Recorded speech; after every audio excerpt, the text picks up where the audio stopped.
منتظریم خلاصه تشریف بیارید انشاءالله.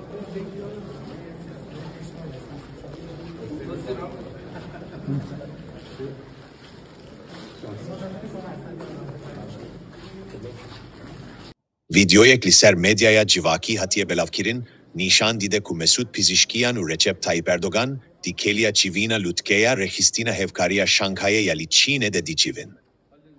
Ajansa Nuçeyana Tasnima Giredai Muhafizin Rejima İran'e ragihant ku di dema Çivine de, Pizishkian hevya hebuna Erdogan li İran'e ani ziman, u Erdogan got ku vezire derveye Türkiye Hakan Fidan, ber pirsyare ve mijareye, u bi hevtaya sway İrani re hevahengiye dike.